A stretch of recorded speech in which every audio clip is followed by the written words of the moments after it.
Mr. Chairman, welcome back to the program here. A simple question everyone is asking right now. What happened? Well, a combination. I mean, it's a lot of it was almost a perfect storm for the Republicans. I mean, we had an election that, to a large extent in Texas, was controlled by a lot of things that were happening from outside, and we were, I think, a victim of the fact that we were considered an important state, but not treated as an important state. The Republicans Party understood how important this state was, and they put the money that they needed to put into it in order to achieve the victories that they needed. And then, to a large extent, also the big money from the billionaires that are funding the Republican Party today came in and came in hard in a lot of those areas where we had legislative races that we were wanting to target to ensure we got enough legislators in the state of Texas to be able to block the voucher program that Governor Abbott's been pushing so hard. I mean, for us, that and the Colin Allred election were the two most important issues. And on top of all of that, we had to live with what had happened before in the Biden administration, which was this whole issue of immigration. Yeah. The immigration issue was front and center for us, particularly in the southern part of Texas, but all over the state of Texas. Voters were very concerned about that issue. Were angry to a large extent with the Biden administration on how it had been handled, and they reacted accordingly. They showed their anger in the votes that they cast, and that probably was more than anything else that affected um, us with respect to the support that we had historically gotten from Hispanics. Hispanics had been seeing these hordes, they use the word hordes, of people coming into the United States unrestrained. And then they saw the product of that, where they would come in and they were given an opportunity to remain here. They were given jobs up north in different parts of the country. They were given new clothes, shoes and so forth, transported in planes, and people were seeing and it angered a lot of people because they felt that they were being treated differently from the U.S. citizen members of our community were being treated differently than people who had just crossed the border without any documentation, and that hurt us a lot. But probably I can say one thing, and I know the Republicans won't agree with it, but I think it's obvious that this is what happened. The Republicans got the billionaires to take over this election. What you had in Philadelphia and Pennsylvania, where Elon Musk spent hundreds of millions of dollars to get Mr. Trump elected. They did the same thing here. The billionaire pastors that had been funding the Republican Party for a long time Sure. on these major issues, they pumped billions of dollars to go after legislators, and they created a lot of misinformation, like this whole issue with respect to funding for transgender sex change operations. They made that their issue, and they plastered the airwaves and also mail outs in the social media with accusations being made against our candidates that they were using taxpayer monies to fund transgender sex operations. This was on the minds of a lot of people. I mean, I live in South Texas. I got at least one mail out from Mara Flores or the Hinojosa targeting the candidates that they were running against, Vicente Gonzalez and Morgan Lemantilla, as being in favor of using taxpayer money to fund sex change operations for transgender people. And people were concerned about that, and they added to that this whole immigration issue, and people just were reacting towards this misinformation that was being sent out with all this billionaire money flowing into our communities. And so it was very hard to beat that. And part of it, the issue on immigration was something that we had warned about. I had spoken to the White House on several occasions, and I had said, "Look, you're killing us. I mean, this is appearing in the news every single day with many people coming into our country, being allowed to stay here. You have to do something about it. You have to take some action. You just can't say it's the Republican Party's fault because Mr. Trump told his party not to support the uh, by the bipartisan immigration Yeah. reform bill, and they didn't listen, and they thought this thing was going to get fixed, and it wasn't fixed until a couple of months before the election. By that time, the damage had been done. The Republicans continued to hit on it, that and the transgender issue, and then the whole issue of inflation. And so all of this created a perfect storm that they could create with all the billionaire money that was funding these campaigns in the state of Texas. I mean, I've never seen the amount of advertising in an election as you saw this year.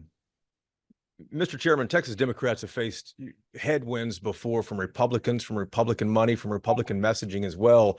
But people are wondering, how in the world did Democrats not see any of this coming? Well, we did. I'm telling you, we did see this coming. We brought it to the attention of the National Party. Let me tell you something.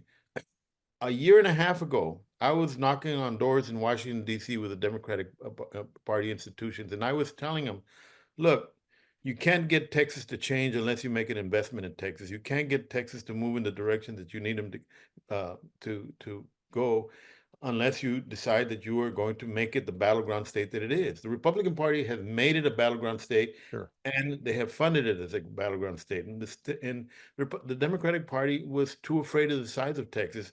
And at that time, Biden was still running. But then when Biden pulled out and we were left with a 3 months campaign that Kamala Harris was going to have to run, they just pulled out completely. They didn't give us any money whatsoever. We got some money through some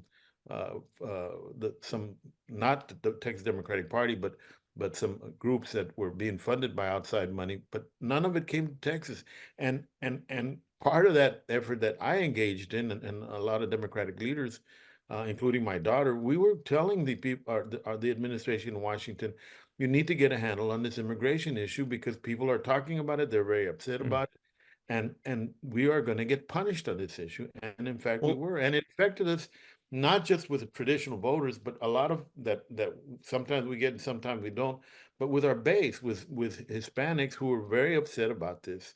And then the last thing, I think, probably the most difficult thing that we had to face, and we faced it to some extent in 2020, is this whole cult nature of Trump, where you had these people supporting him and they were going to ensure that he didn't lose, and they came out in droves. I mean, let me give you an example. Here in Cameron County, we got 19,000 more voters to vote this time than 2020. 2020 was the largest turnout that we ever experienced. We increased the turnout by 19,000 votes. A lot of those Democrats, if you compare the votes that were received by, like, say, our sheriff and some other countywide elected officials, a big portion of the votes that were being cast for them were being cast for Trump. And so you saw, let me ask you this. Who would you say is at fault for this defeat? I mean, you guys lost. It wasn't a defeat. You guys lost ground from the previous election cycles. Who do you blame for it?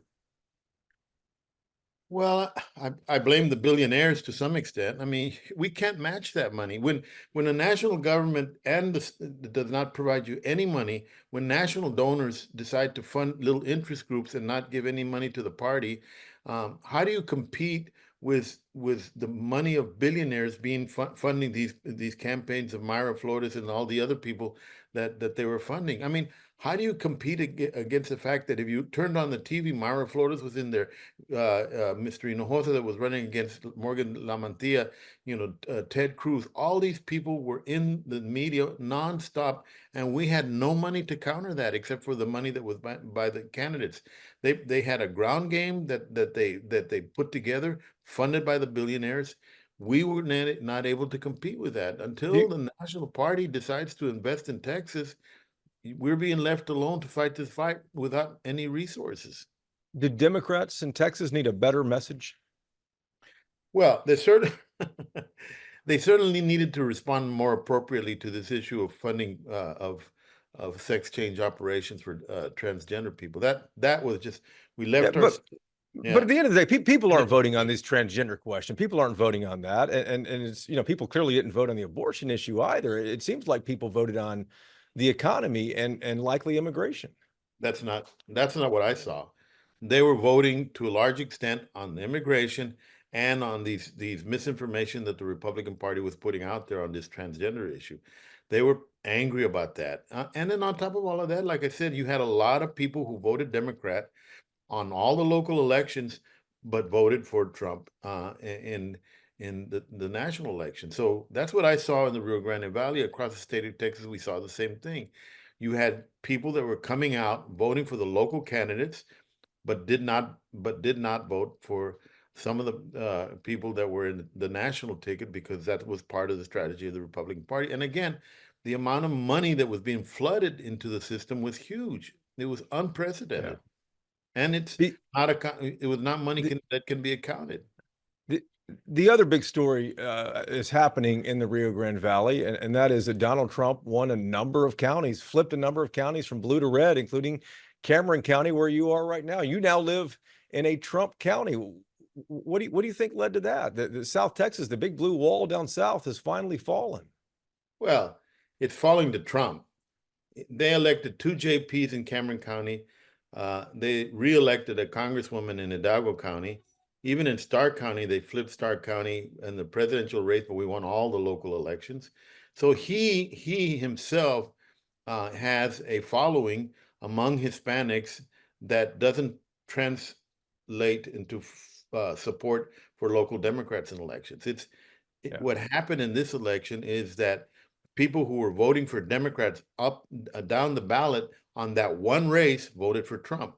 And again, the issue that I bring up is that he was talking about a lot of issues that affect them, that they understood were things that had created problems with them. This whole immigration issue, which was an issue that was in the hands of being resolved by President Biden, was something that they were angry about, and they were blaming us for not resolving that issue, and they were blaming him.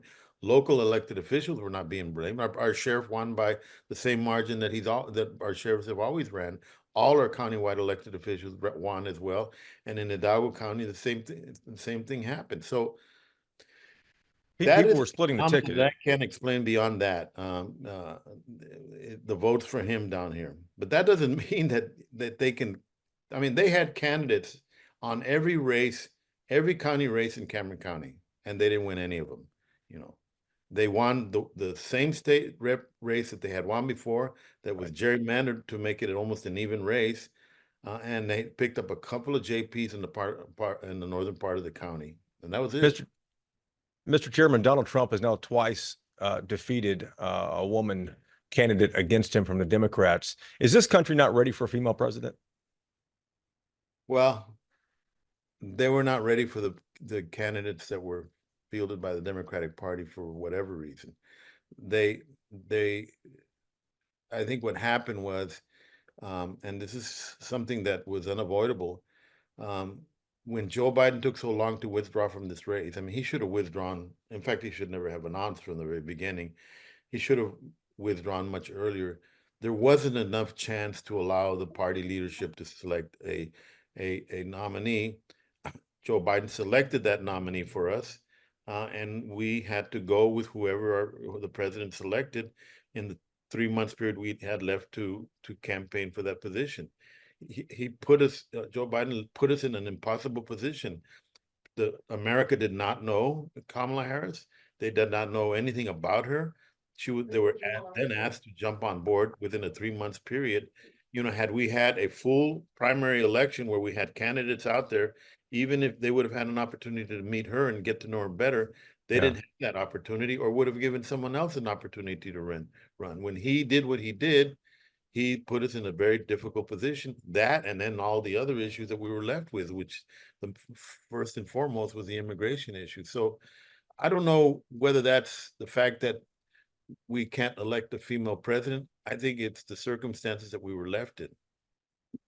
When I'm looking at the map after the election, the blue's evaporating on that map when I'm looking at the presidential map, especially.